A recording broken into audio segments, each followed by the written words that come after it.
I didn't go looking for the truth. That's the part people always get wrong. It found me on a random Tuesday morning, between coffee and a half-read briefing memo. My phone was dead, so I picked up Sarah's. We never hid phones from each other. That was the irony, trust so complete it felt boring. Her screen lit up instantly. No lock, no hesitation. One notification sat at the top, a message preview, Grand Hyatt. Same room as last time. I'll be there at 7. The name wasn't saved, but I recognized the number. I stood there longer than I should have, staring at 12 words that quietly rewrote my life. No drama, no panic, just a sudden stillness in my chest, the kind that comes right before an operation begins. I opened the message. There was no denial inside it, no ambiguity, no emojis to soften intent, just logistics, time, place, confidence. This wasn't a mistake. This was a routine. I scrolled. Dinner reservations, private jokes, references to things I'd paid for without knowing I was sponsoring someone else's fantasy.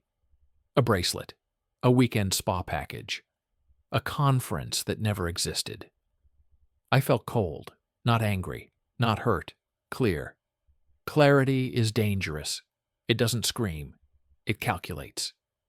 I checked the credit card statement already open in another tab. Same hotel. Same city. Charges spread thin enough to hide, bold enough to fund a second life. My name on every line. My signature under every assumption of loyalty. Sarah had used my trust the way amateurs use cash. Carelessly, assuming there would always be more. I took a photo of the screen. Then another. Then a third. Just to be sure the timestamp was visible. Evidence isn't about proving someone wrong. It's about preventing them from rewriting history later. I placed the phone back exactly where I found it. No shaking hands. No dramatic breath. Just a mental checklist, forming itself naturally, like it had been waiting for permission. Accounts, contracts, exposure. I heard footsteps behind me. "Hey," Sarah said casually, stepping into the kitchen. "You're up early." I smiled. That surprised her. I saw it flicker across her face, the brief recalibration when reality doesn't respond the way it's supposed to. "Couldn't sleep," I said. "Big day." She leaned in and kissed my cheek. The same perfume, the same warmth, the same practiced normalcy. Inside my head, a different version of her was already being dismantled piece by piece. I nodded toward the counter. "Coffee?" "Already had some," she replied too quickly. "I'm running late. Meetings all day." "Of course you are." As she grabbed her bag, my eyes drifted to the kitchen table. The joint account statements were there, unopened. I knew every number on those pages by heart. I also knew exactly which ones didn't belong anymore. She left with a smile and a promise to call later. The door closed, and with it, the marriage I thought I had. I didn't sit down. I didn't pace. I didn't curse or punch a wall. I put on my jacket and went to work. The drive to the office was quiet. No music, no calls. Just thought after thought lining up in perfect order. I wasn't processing betrayal. I was building a response. By the time I reached my parking spot, I had already decided 3 things. First, I wouldn't confront her yet. Second, I wouldn't make a single move without documentation. Third, when this ended, it would end completely. Inside my office, I closed the door and made 3 calls. 1 to cybersecurity, discreet, off-record, efficient. 1 to a forensic accountant I trusted with secrets that ended careers. And 1 to my attorney, who didn't ask why when I said, "I need a full exposure analysis of my marriage." By noon, the autopsy had begun. And Sarah had no idea she was already dead to the life she thought she controlled. By the time most people were sitting down to lunch, my marriage had already been reduced to spreadsheets, timestamps, and patterns. The forensic accountant called first. He didn't sound surprised. That told me more than the numbers ever could. "Your wife has been skimming," he said calmly. "Not aggressively, intelligently. Small withdrawals routed through lifestyle expenses, hotels, gifts, travel. Nothing loud enough to trigger alerts?" "How much?" I asked. There was a pause. The kind professionals take when they don't want emotion to leak into facts. 45,000 give or take over 14 months. 14 months. That wasn't an affair. That was a parallel existence. He continued. "There's also a secondary account. Not in her name, but funded indirectly through your joint assets. We're calling it the Freedom Fund for now." I smiled at that. Not because it was funny, but because it was predictable. Everyone names their escape something optimistic. Freedom. Fresh start. New chapter. They never call it theft. While he talked, I pulled up the calendar Sarah and I shared. Birthdays, anniversaries, charity dinners, work trips. I started cross-referencing. Her dental appointments lined up with hotel check-ins. Her team off-sites overlapped perfectly with flights booked for 2. Her yoga sessions always ended exactly 45 minutes before room service orders appeared on my credit card. Lies don't exist in isolation. They need scaffolding, routine, rehearsal. Sarah had rehearsed well. The cybersecurity team called next. They'd cloned her digital footprint quietly. Messages, emails, location data, deleted content resurrected with surgical precision. That's when I saw his name, Brock Miller. The texts were casual in the way only ongoing affairs are. No fireworks, no desperation, just comfort, familiarity, entitlement. "You're safe with me." He doesn't need to know. Soon we won't have to hide. There it was, the shared delusion of people who think secrecy is the same as intelligence. Brock wasn't charming. He wasn't brilliant. He was broke. The emails confirmed it. Late payments, investor pressure, subtle begging wrapped in confidence. He didn't want Sarah. He wanted access. And Sarah, brilliant, beautiful, bored Sarah, wanted to feel chosen. I leaned back in my chair and let the full picture assemble itself without resistance. This wasn't just betrayal. This was exploitation wearing intimacy as camouflage. My attorney called last. "We have options," he said carefully. "But if you want full leverage, we move slow. You document everything. You let her keep lying." "I'm good at waiting," I replied. That was true. My entire career was built on patience, on letting systems fail on their own while I recorded the collapse. That afternoon, I went home early, not to confront her, to observe. Sarah walked in just after 6, glowing in the way people do when they've been fed admiration elsewhere. She kissed me, asked about my day, complained lightly about traffic. Every word was logged in my mind, not emotionally, strategically. She poured wine, sat closer than usual. Her hand lingered on my arm. Guilt masquerading as affection. I watched her, the way a chess player watches an opponent who thinks they're winning. She talked about Brock without saying his name. A client, a friend in finance, someone misunderstood. I nodded. That night, she tried to initiate sex. I declined gently. Her confusion was immediate, followed by something darker. Panic, masked by charm. "Are you okay?" she asked. "Just tired," I said. "Big trip coming up." Her eyes lit up. Portland. I watched her file that information away like a gift. Later, when she slept, I didn't touch her. I didn't hate her. I studied her breathing and understood something fundamental. Love doesn't disappear in betrayal. Respect does. And once respect is gone, everything else becomes transactional. The next 3 days were a performance. I played my role perfectly. Affectionate, distracted, trusting. I packed a bag, booked a flight, kissed her goodbye. Then I checked into a hotel 10 minutes from our house and began the final phase. David, my attorney, filed the divorce paperwork with an infidelity clause so tight it read like a confession waiting to be signed. He also submitted motions to freeze joint accounts and place temporary holds on credit access. Simultaneously, I sent an encrypted packet to Sarah's employer. No accusations, just evidence. Usage of company resources, travel discrepancies, time theft, unauthorized disclosures.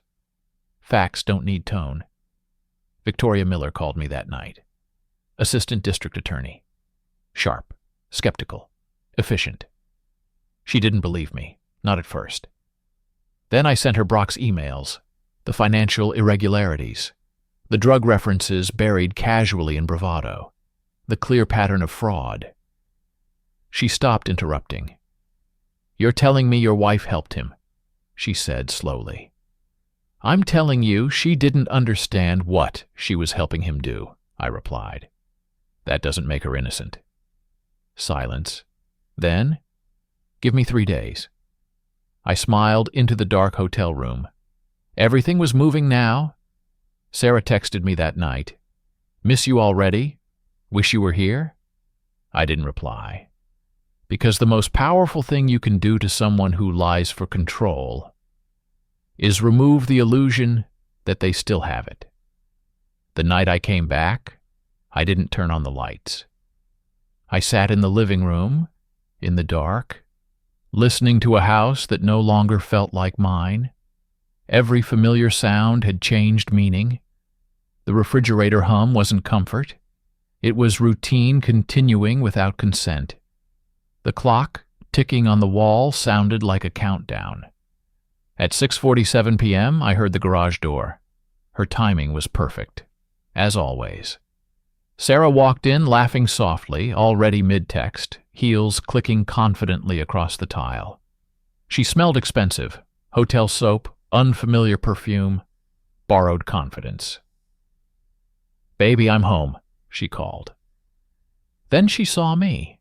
She froze in the doorway between the kitchen and the hall, silhouette rigid, breath catching in a way that told me her body understood the danger before her mind could invent a lie. "You didn't leave?" she asked. I stayed seated. "No," I said calmly. The trip was canceled. The silence that followed wasn't empty. It was crowded with consequences. Her eyes darted instinctively, checking exits, calculating distance, searching for control. When she stepped closer, I finally stood up, letting the room swallow her confidence. "You said Portland," she whispered. "I said I might go," I corrected. "You heard what you needed to hear." She tried to smile. It collapsed halfway. "What's going on?" she asked too quickly. "Why are you sitting in the dark like this?"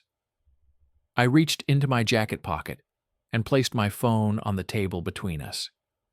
I tapped the screen. The photo of her phone lit the room. Brock's message, time-stamped, explicit in its casual certainty. Her face drained of color. She opened her mouth. I raised a finger. "Don't," I said. "This is the part where you listen." I slid the next item across the table. Bank statements, highlighted, annotated, organized better than our wedding album ever was. 14 months, I continued. $45,000. Hotels, gifts, flights, and a side account you thought I'd never notice. Her knees buckled slightly. She caught herself on the counter. "You went through my things?" she asked weakly. I laughed. No, I said. I went through the truth. Her phone buzzed, once, twice, then again. I watched her eyes flicker toward it like a reflex. That won't help, I said. Your cards are frozen. Your accounts are locked. Your work email is disabled. She stared at me now like I was a stranger who had broken into her life, wearing her husband's face. What did you do? She whispered. I finished the investigation, I replied. She lunged for her phone. I let her. She watched the screen load, or try to, then error out. Her fingers trembled as she tried to dial. No signal. No access. I didn't mean for this to happen, she said suddenly, voice cracking. You don't understand. Brock needed help. I understand perfectly, I interrupted. He needed money. You needed attention. And I provided both without consent. She sank into a chair. I love you, she said desperately. This was a mistake. I leaned forward, resting my hands flat on the table. No, I said evenly. This was a system. She shook her head violently. You're overreacting. I tapped my phone again. A new screen appeared.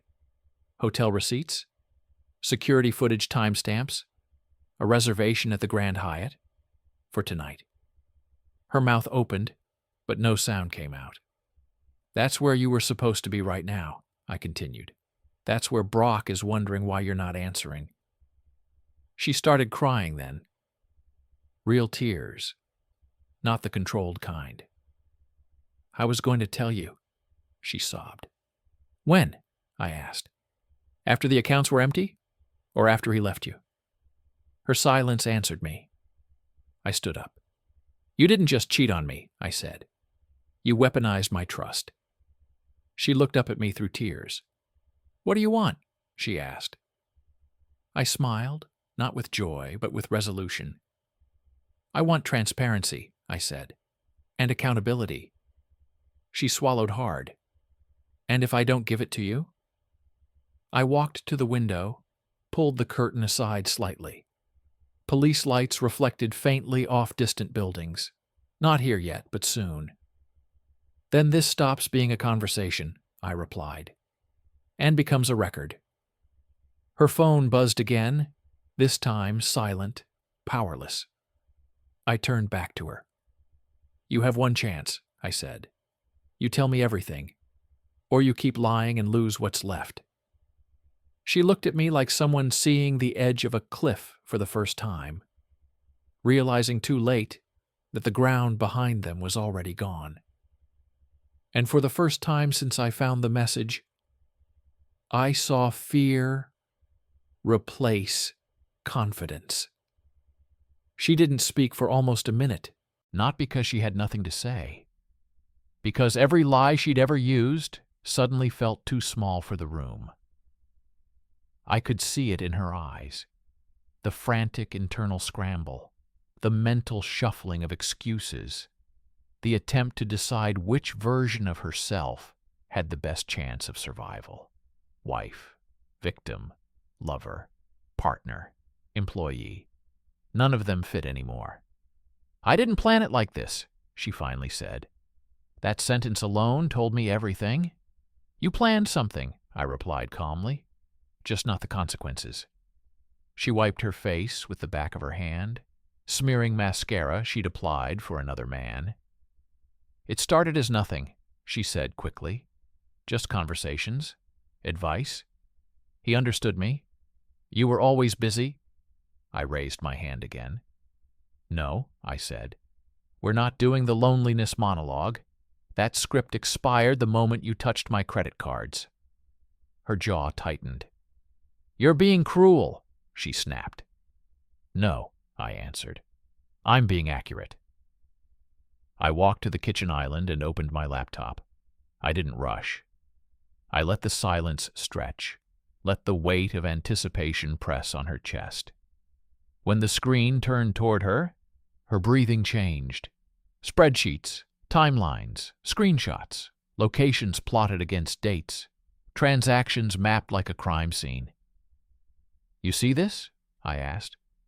This is what intention looks like. She stared at the data like it was written in another language. I didn't know you were capable of this, she whispered. That's because you thought I was predictable, I said. And predictable men are easy to steal from. Her lips trembled. I love you, she said again. I closed the laptop. Love doesn't hide accounts, I replied. Love doesn't lie about dentist appointments. Love doesn't book hotel rooms under fake initials. She stood up suddenly, pacing. You think Brock planned all of this? She demanded. He didn't manipulate me. I know, I said evenly. You volunteered. That stopped her cold. She turned slowly. What did you say? You weren't coerced, I continued. You weren't trapped. You made choices, strategic ones. Her voice rose. I was unhappy. And so you stole? I asked. Is that the moral chain now? She laughed bitterly. You're acting like I committed a crime. I met her eyes. You did. Her face collapsed inward. I let the words sink in. The moment you transferred money you weren't authorized to move, I continued. This stopped being infidelity and became fraud.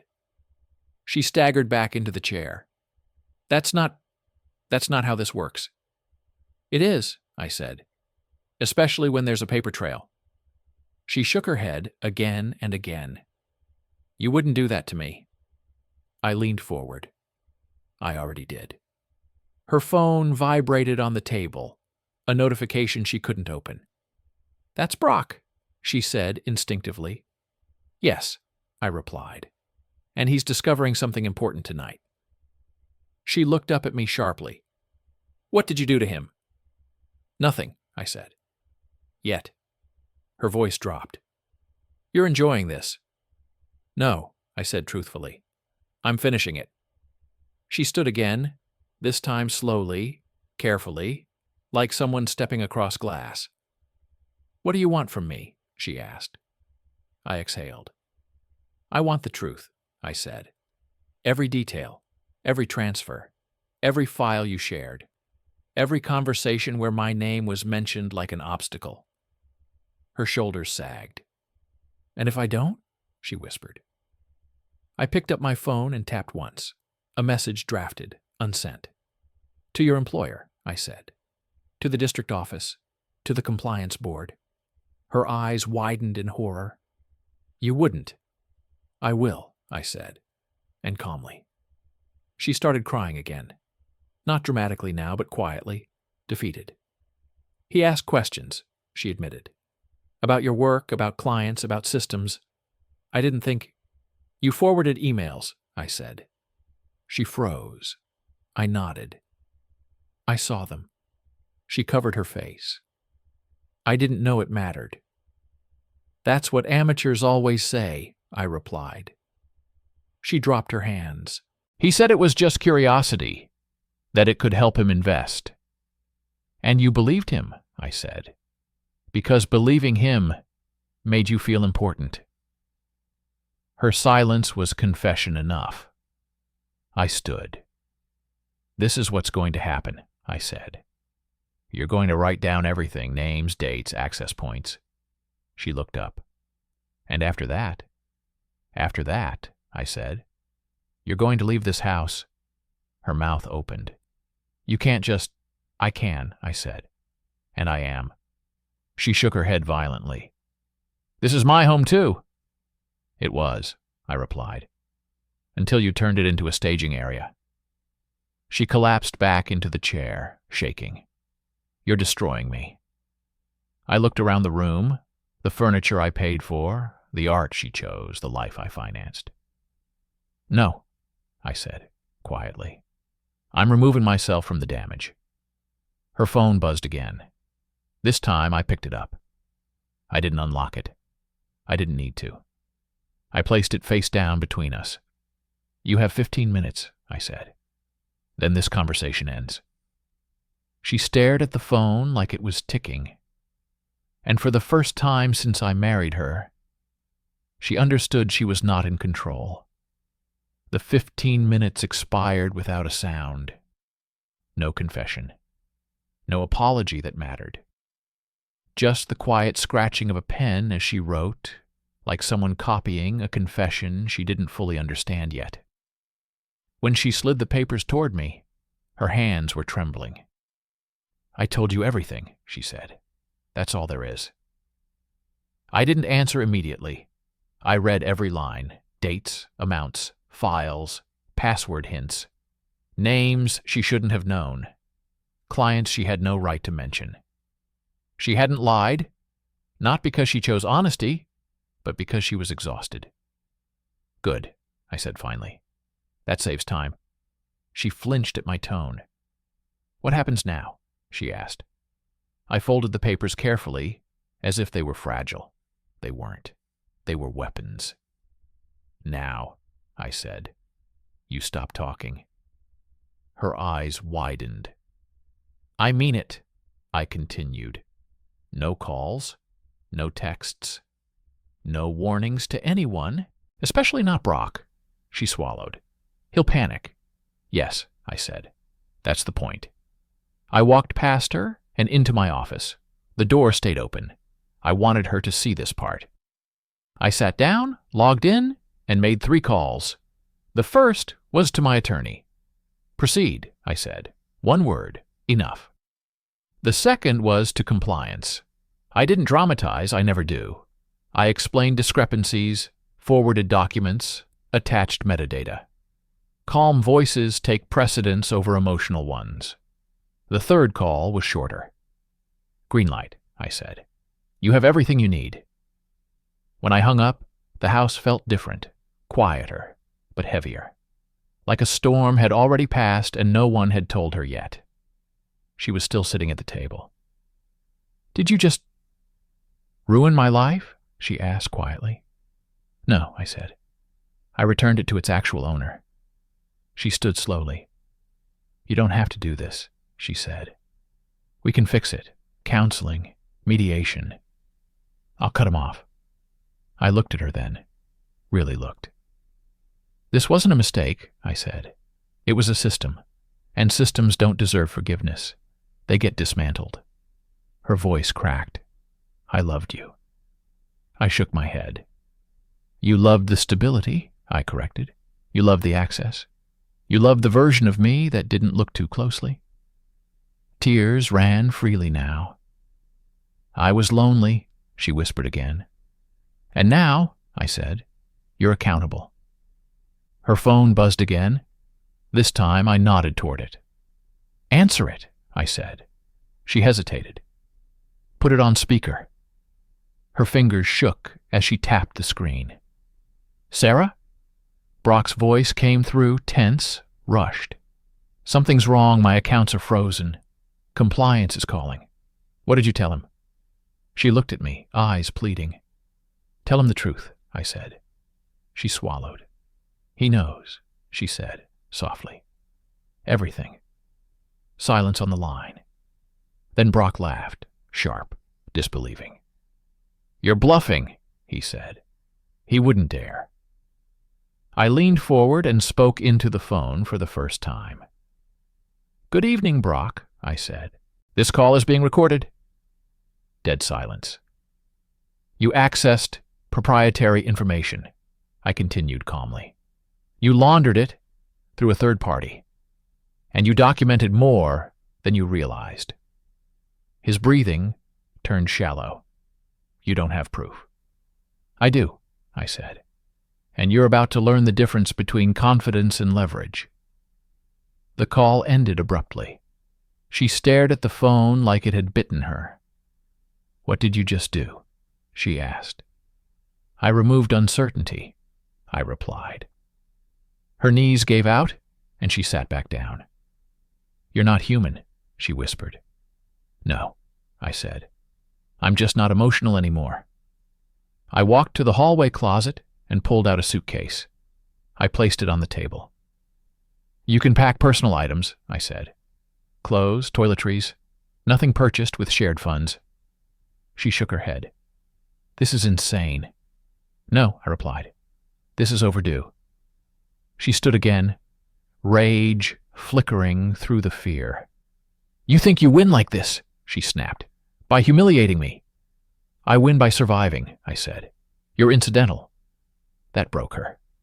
She started sobbing, loud, uncontrollable now. I gave you everything, she cried. I paused. You gave away what wasn't yours, I said quietly. There's a difference. She packed slowly, stopping often, touching objects like she was trying to remember who she used to be. At the door, suitcase in hand, she turned back. Where am I supposed to go? She asked. That, I said, is no longer my problem. She hesitated, waiting for mercy. I didn't give it. The door closed behind her with a sound that wasn't loud, just final. I stood alone in the house for a long moment.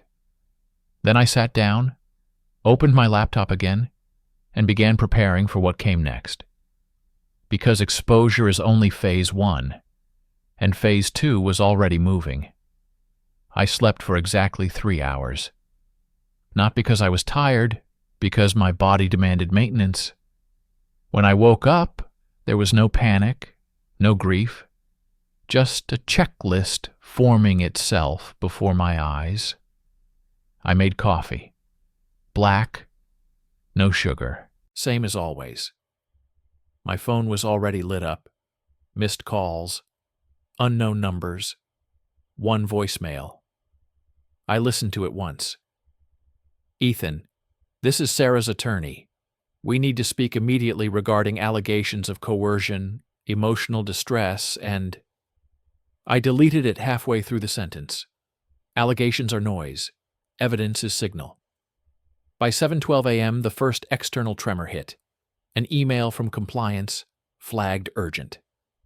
Subject: immediate suspension of access. Brock Miller. I opened it calmly. He hadn't just been frozen, he'd been isolated. Credentials revoked, client access terminated, internal audit launched. I forwarded it to Victoria with a single line.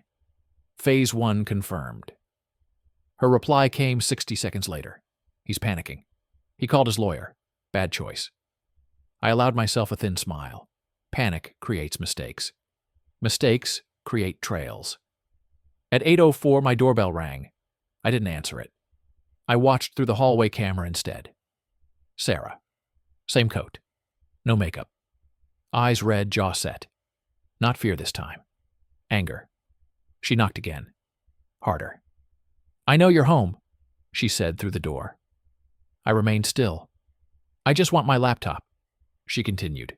You can't keep my things. I opened the door slowly, just enough to stand in the frame.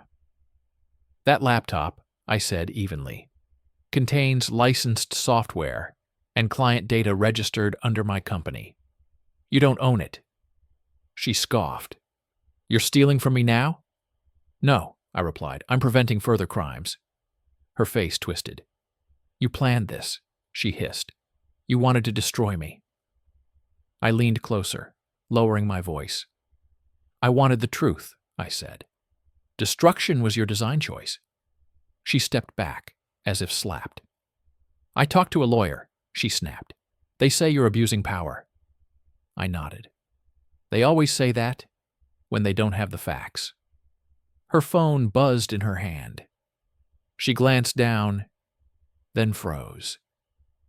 I saw it in her eyes before she spoke. What did you do to him? She whispered. Nothing, I said. I let him meet himself. Her voice rose, cracking. He's blaming me. I shrugged. Predators don't accept responsibility, I said. They shed accomplices. That landed. She stared at me, realization dawning too late. You promised him files, I continued. Access, leverage. He promised you freedom. You were both lying. Her shoulders sagged. I was going to leave you, she muttered. I know, I said. That's why I stayed. She looked up sharply. What? I canceled my trip, I said calmly. I wanted you to believe I was gone. Her mouth opened, then closed again. You were testing me, she said. No, I corrected. I was confirming. Silence stretched between us. Finally, she laughed, short, bitter. You think you're so smart, she said. But people are going to hate you for this. People hate clarity, I replied, especially when it costs them comfort. Her phone buzzed again. This time she answered. Yes, she said sharply. I heard Brock's voice, distorted, frantic. They're investigating everything, he said. Did you give him the backup drive? She closed her eyes. No, she whispered. I swear. I spoke into the air, not the phone. She did, I said calmly. Twice. Once knowingly, once because she didn't ask questions. The call ended. Sarah slid down against the wall, sitting on the floor. He said they might arrest him, she said softly. Eventually, I replied. She looked up at me, eyes hollow. What about me? That depends, I said, on what you do next. Her breath hitched. You want me to testify, she said. I want you to tell the truth, I replied. The rest will handle itself. She shook her head slowly. They'll destroy me. I crouched to her level. You destroyed yourself, I said quietly. I just stopped protecting the lie. She started crying again, but this time there was no drama in it. Just collapse. I stood. You have until tonight, I said. After that, I stop intervening. She looked up. You were intervening? Yes, I said. Against worse outcomes. She didn't ask what those were. She knew. When she left, I locked the door behind her and turned off the hallway camera. Then I sat down and opened a new folder on my desktop. Phase 2. Because when people realize they're losing, they don't apologize. They counterattack. And I was already waiting. The counterattack didn't come loudly. It came quietly, like most dirty things do. At 9:18 a.m., my phone buzzed with a notification from an unfamiliar platform, a message request, then another, then 5 more. By the time I opened my email, I already knew. Someone was trying to rewrite the story. The subject lines were careful, neutral, designed to seed doubt, not trigger alarms. Concern regarding Ethan Caldwell. Question about workplace conduct. Request for clarification. I opened the first one. A former client, polite, hesitant, said they'd heard disturbing things, asked if everything was okay, mentioned Sarah's name only once, casually, like a footnote. The second email was worse, an HR inquiry, anonymous, allegations of emotional manipulation, financial control, intimidation. I exhaled slowly. There it was. When liars lose control of facts, they weaponize tone. I forwarded everything to David without comment. Then I opened a fresh document and began logging timestamps. Because panic lies. Systems don't. By 10:02, Victoria called. They're filing a preemptive complaint, she said. Brock's attorney is trying to poison the well. Expected, I replied. He's painting you as obsessive, controlling, vindictive. I smiled faintly. Good, I said. That means he's afraid. Silence on the line. You don't sound worried, she said. I'm not, I answered. I've already won the timeline. She exhaled. They're pushing Sarah forward, she said, claiming she was coerced. That one stung, not emotionally, but strategically. Has she signed anything? I asked. No, Victoria said. But she's being coached. I closed my eyes briefly. Coached people overperform. That creates cracks. I need 48 hours, I said. No more. You'll have them, she replied. But Ethan, I know, I cut in. This is the part where weak men explode. I won't. After the call, I stood up and walked through the house. The quiet was different now. Not hollow. Controlled. I passed the guest room. Empty. The bathroom where Sarah used to rehearse lies in the mirror. The kitchen table where she once laughed at a message that wasn't meant for me. Every memory now had context. Context kills nostalgia. At noon, the first real strike landed. My company's main inbox received a formal complaint from a corporate client, alleging breach of trust, misuse of credentials, compromised security. It was written well. Too well. I opened the metadata, drafted at 2:47 a.m. Same Starbucks IP, different author signature, Alyssa Monroe. I leaned back and closed my eyes. So that was it. Sarah hadn't planned the operation. She'd been recruited into it. Useful, attractive, disposable. I forwarded the file to Ethan, my Ethan, the real one, my cybersecurity lead. Confirm, I wrote. His reply came 6 minutes later. She spoofed your writing style, but she missed the cadence. Sloppy. I smiled. Access never lies. At 1:30 p.m., I received a text from Sarah. We need to talk. They're saying things. I didn't respond. At 2:04, another message. They told me you're dangerous. Still nothing. At 2:22, I didn't know they'd do this. That one earned a reply. Meet me at Riverside Trail. 6 p.m. Come alone. She read it immediately. Okay. Of course she said okay. People always do when the ground under them starts to move. The rest of the afternoon was pure containment. David filed motions. Victoria escalated subpoenas.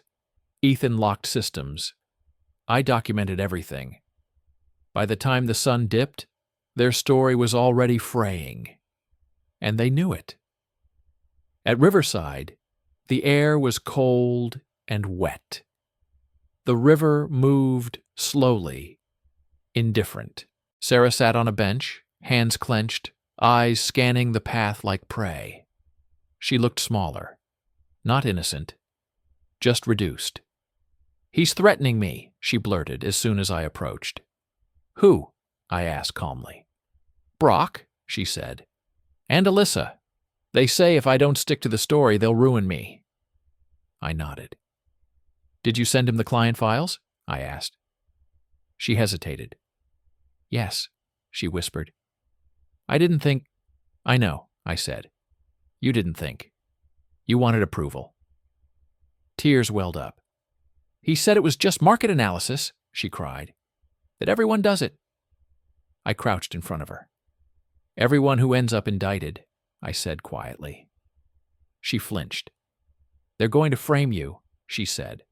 Say you planned everything. I know, I replied. That's why I let them. She stared at me. You let them? Yes, I said. Because they needed access. And now they've used it.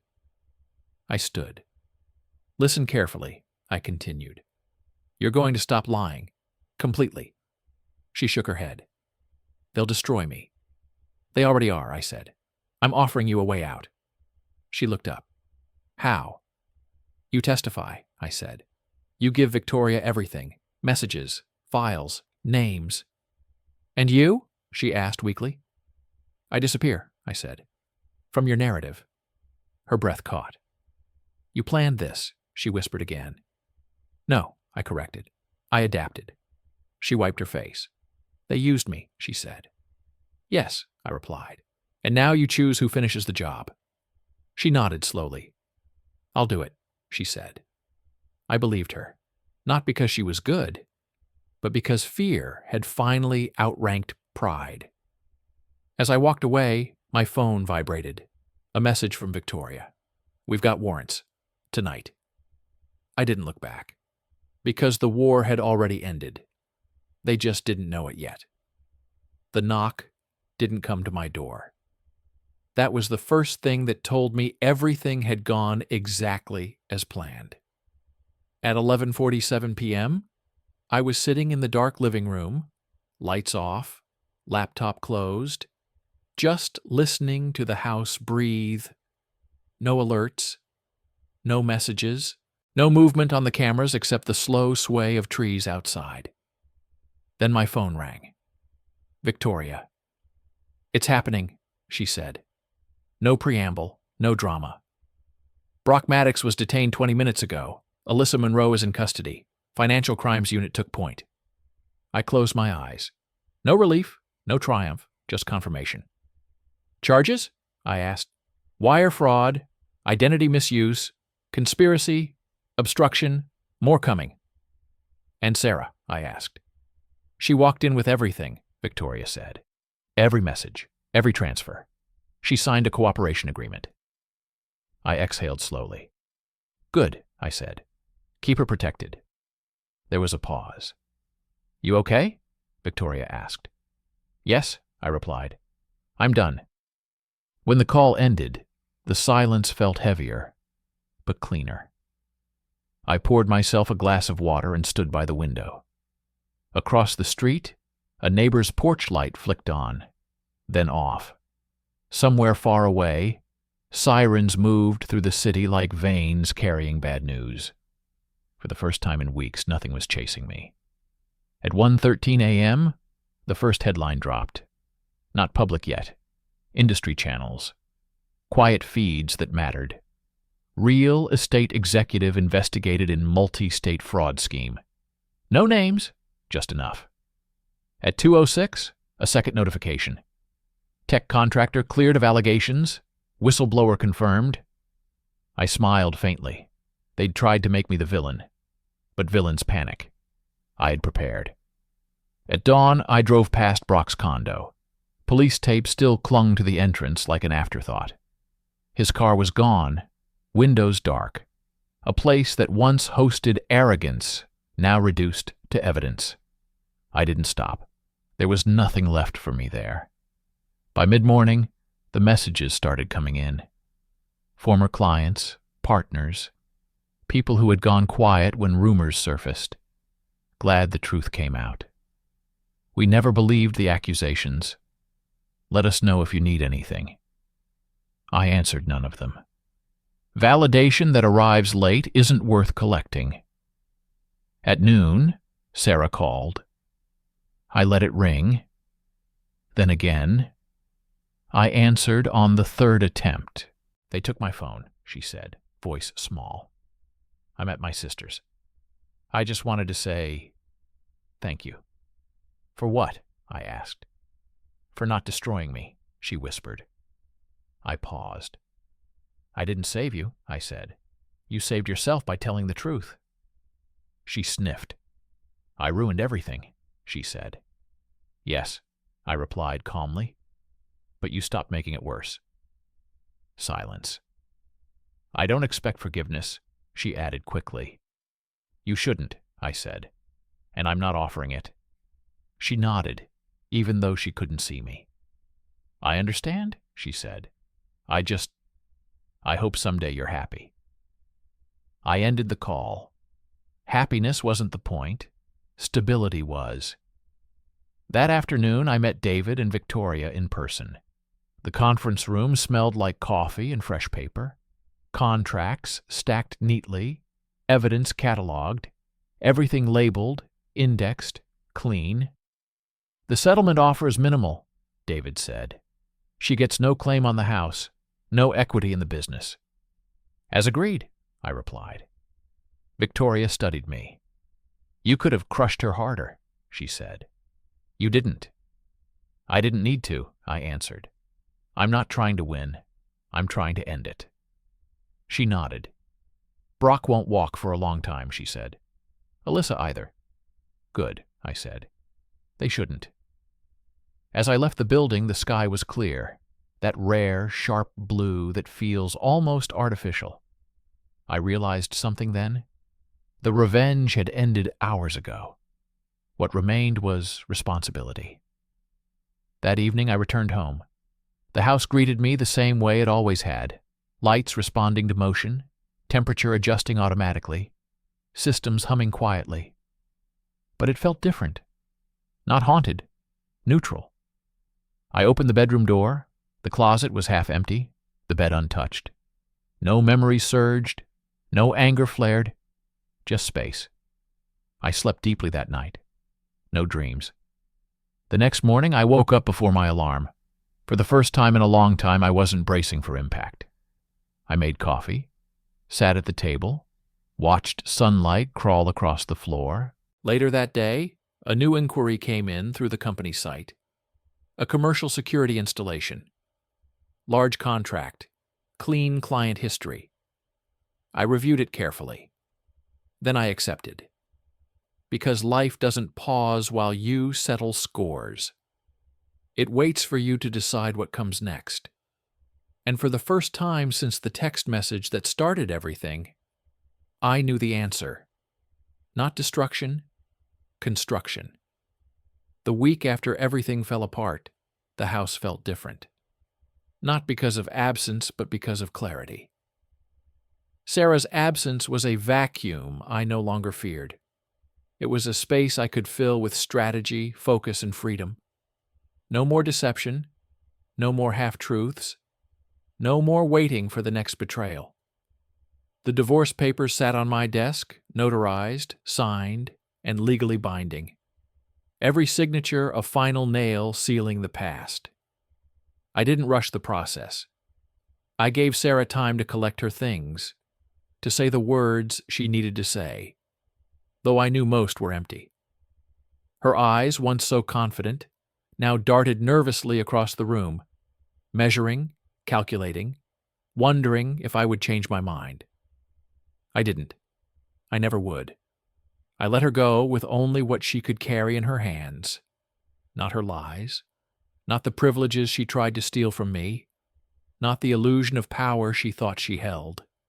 The lawyer called, settlement executed, financial accounts frozen, assets returned, all transactions documented. No loopholes, no surprises. I didn't gloat. I didn't celebrate. The truth needed no embellishment. The evidence did all the talking. Every purchase, every transaction, every manipulated email, everything lined up. Legal systems, combined with careful planning, had done what raw anger never could, ensured that betrayal would not stand. I spent the next morning walking through my house, quietly checking each room, each system, each security feed, the cameras, the logs, the automation, all intact. They didn't just protect property. They protected me, my peace, and the truth. I felt no anger anymore. Only a profound clarity. What was taken could be restored, what was broken could be rebuilt, and what was false had been removed. Friends reached out. Messages of support, validation, astonishment. I didn't answer them all. Some I archived, some I read quietly. Recognition wasn't the goal. Restoration was. I wasn't seeking revenge for attention. I was reclaiming my life, my assets, my dignity, and my right to move forward without fear. Months passed.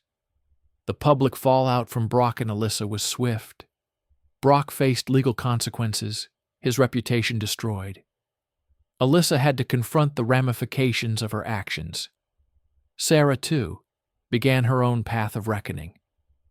But none of it mattered to me anymore. I had learned the lesson every strategist must. Letting go of emotional attachment frees you to act with precision, to protect yourself, and to choose what deserves your energy. I met Catherine a year later. Different context, different mindset. She was pragmatic, honest, and understood boundaries. We talked openly about trust, responsibility, and mutual respect. Contracts weren't just legal documents. They were promises and safeguards, reflections of the lessons learned the hard way. With her, life was simpler, steadier, and genuine. I shared pieces of my past carefully, not as a warning, but as a testament to clarity, strategy, and the power of truth. The home that had once been a stage for betrayal became a foundation for growth. Systems installed for security now symbolized transparency and protection. I could finally enjoy the life I'd earned through vigilance, patience, and careful action. I sailed on weekends, built projects, cultivated meaningful relationships, and watched opportunities arrive not from manipulation or deceit, but from clarity, honesty, and preparedness. I no longer feared betrayal. I no longer obsessed over lies. Instead, I recognized the value of foresight, the power of planning, and the importance of integrity, not just in others, but in myself. Every choice became deliberate, every action measured, every relationship evaluated. I knew that life would always present risks, but I also knew I was prepared. Looking back, the text on that phone, the betrayal, the lies, they were catalysts. They revealed weakness in others, yes, but more importantly, they revealed strength in me. The storm had passed, and in its wake I built something enduring. Not revenge, not obsession, but a life of truth, calculated action, and unwavering self-respect. Victory, I realized, wasn't in the destruction of others. It was in the construction of oneself. And for the first time in years, I felt free, truly free, to live on my terms. The night fell softly over the city, quiet, deliberate, unthreatening. I poured a glass of whiskey, watched the lights reflect on the water, and smiled faintly. Life, as I had learned, was a chessboard. Every move mattered. Every choice had consequence. But with clarity, patience, and resolve, you always held the power to play the game your way. And sometimes, that was enough. And for me, it was more than enough.